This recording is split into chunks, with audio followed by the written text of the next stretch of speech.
Well, welcome, class of '73. A lot of waters run down the rivers from this time, and I hope you're all having a good time. I understand there's going to be about 120 of you at this banquet and that, so it's nice there. I appreciate the opportunity of having you come and speak with you. Sorry I couldn't be there in person. However, I did have a good time at the Friday event and saw a lot of people I haven't seen for a long time. It's hard for me to assimilate that we're all getting older, and I mean that you guys are really getting old. You know, you look back on it and say, wow, how could this happen?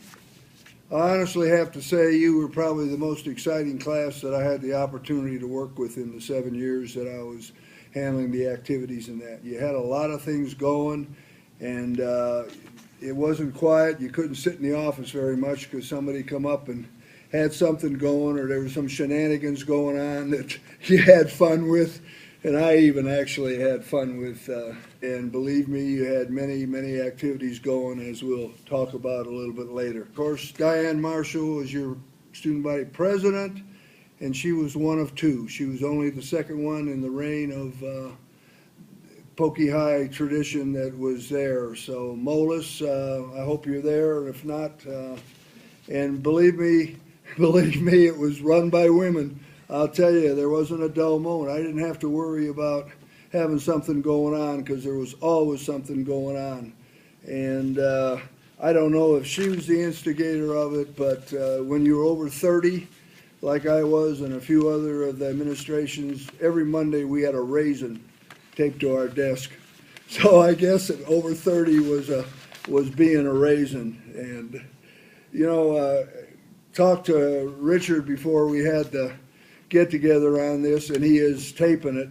And he said, why don't you share with them some of the staff members that are still around? And so I compiled a list, and here's the ones that are still either in town or around town, but they're still alive, and could have missed one or two along the way. But Robert Gooch, counselor; Phil Burkhart, counselor; Tom Aschenbrenner; Terry Brower runs a business here on the real estate; Gary Buckley; Rhonda Black; Nancy Beeler; Jim Chatterton; Milt Carlson; Steve Cunningham; Zelma Gilmore; Arlene Erickson; Annabelle Lurch; Mike Mayfield; Fred and Sally May; Bob and Lavoy Myers; Karen McCall; Gary Miller; Dwayne Murphy; Lila Buckaloo; Linda Orr; Lila Eliason; Gene Ravston; Jim Rackley; Doug Lindy; Karen Hunsacker;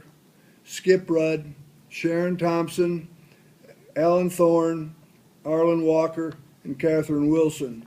I put some figures to it, and there was 78 staff members, and there's 32 of them that I know are still accountable for. And, you know, as you'll hear later on, some of our staff members and our students there have passed on to greener pastures. And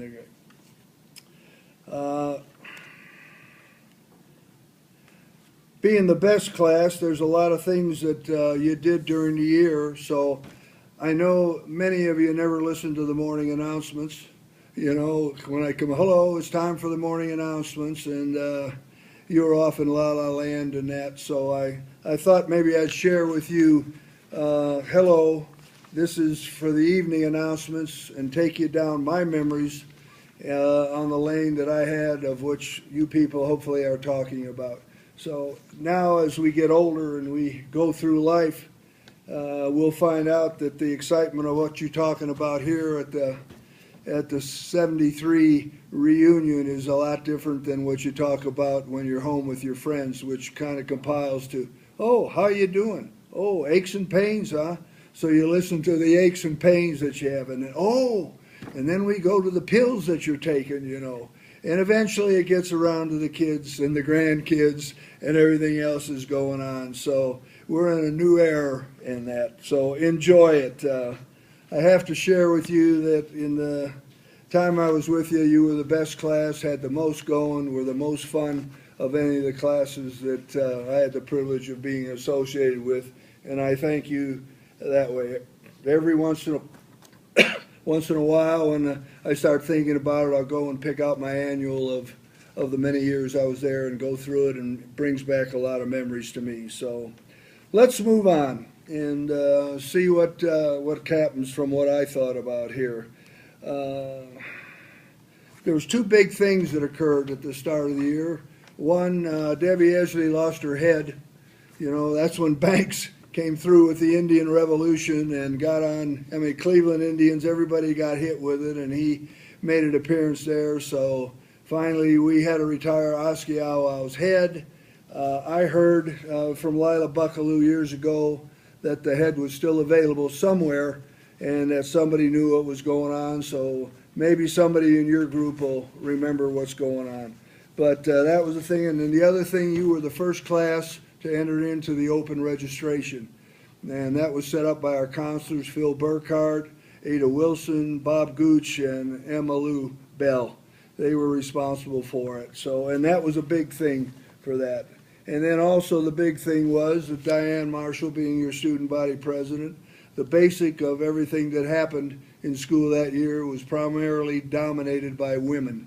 Now, guys, don't get mad. I mean, there were still some guys pretty active and did a lot of things, but the women ruled, and you had a great year. I remember painting of the P. You know, went up there, and the seniors were supposed to supervise, and they ended up with as much paint on them as the sophomores and the rest of them and that. You know, and your graduations, you had your graduation parties, your senior sneaks, all those were memorable events. I remember the sneak that it was the first year in a long time that nobody got hurt, and it was well taken care of, and that was a big issue with me when I was thinking about it's not the time to be attending funerals. Oh yes, the hairstyles. You know, going back to that. You know, like sometimes walking down a hall, I couldn't tell the boys from the girls because the guys' hairs was as long as that. And then we went through, and finally your class was lucky enough that I went through an era where I had to check the hair lengths of all the kids, and then I had to check the skirt lengths of all the girls. So you'd have them come in, kneel down, get the skirt up off the heel, and then right away they turn around, walk in the bathroom, and take the 3 whirls on their skirt. And up again they would go. So, but the hair issue was something else, and it was fun. The one thing I remember though, and with the class that we eventually did not occur and went downhill, was the amount of participation by you folks in the events that were there. The school had 32 activities for you to be involved in, and it was amazing. And I did some research on that, and the senior class alone that events were for them, that 87% of the students involved in school was either in one or more clubs. And that was tremendous because the activity of your life at that time was school life, and you made the most of it. And that's tremendous. Nowadays, I work with the College of Ed, supervising student teachers, have done it for 20 years, and it isn't there, guys. It's there. The pep bands are gone, the pep clubs are gone, some drill teams in that. You could fire a cannon off in the stands and not hit anybody because the students don't participate as much with it anymore. And at least you didn't have the electronics that you have today, because in my feeling is that people are not communicating with each other than with electronics. They don't talk to each other. You know, I bet I know when I went to middle school that less than half our kids spent 5 minutes at the dinner table with their parents and that. It was off to play games on the computer, and it's off to do that. So be happy you came through the time that you went through that. I remember the girls beating Highland girls in the Powder Puff football game. And that our football team, we with Doug Lindy, won a few games, but there was a lot of kids that had a lot of fun with it. Jim Chatterton had a successful season and retained the trophy from Highland, which was a traveling trophy. He put it back in there. The baseball team was something like 13-8 with Jim Rackley coming through. The golf team, and Mike was good with Milt Carlson. Who was it? Fred or Mayfield coached the track kids, and that. And then, of course, the shining light of it was the wrestling team. They won all their duels, they won the district, and they were state champions. And they did that for a period of 4 or 5 years, so done by Jim Rackley and Dick Fleshman. So a lot of those good things occurred. You had a lot of good sports. Things in the schools that have used to be, you'd have a fight there, and you'd walk out, and they were gradually happy to see one of us come up and stop it. And now they take pictures and put it in theirs. The momentum of discipline has changed quite a bit. It's almost that you can't do anything in that.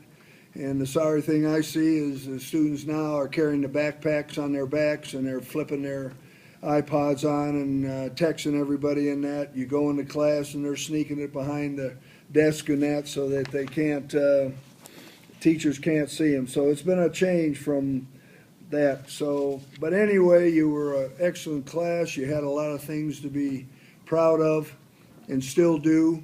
And I hope you have an enjoyable time at the banquet. You bring up and reminisce a lot of things and think about the past. There was a deal written down there at the end of your book that was really significant, and I think probably in closing, I'll give you a couple of words of wisdom from the older generation. Tomorrow is but a vision. Look well to this day, for it and it alone is life.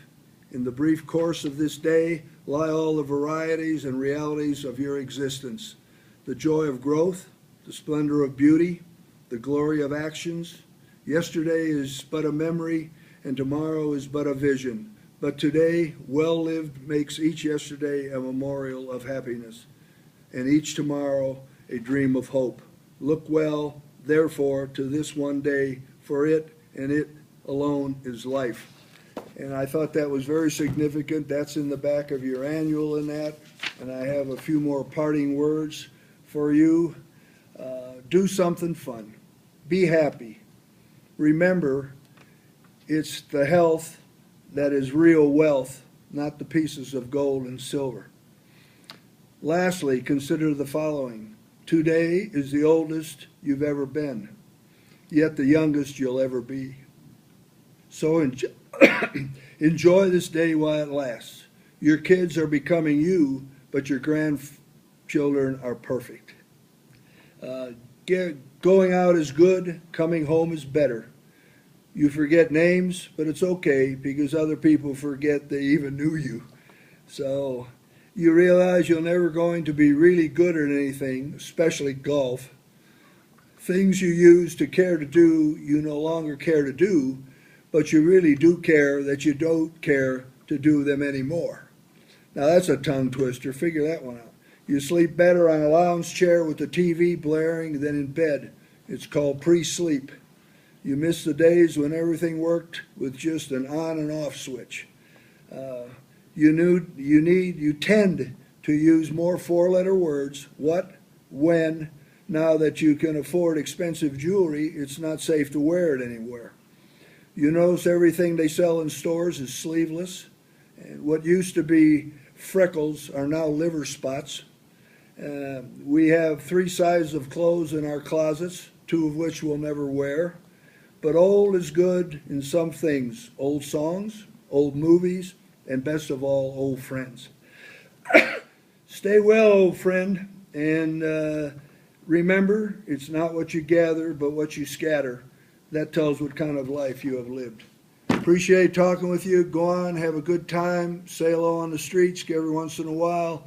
I'll have a 50-year-old come up and say, Mr. Siemen, so I know immediately it's from a school thing. So take care. It's been great. And enjoy life. You only got one to live. Thank you. It's been a pleasure being part of your life.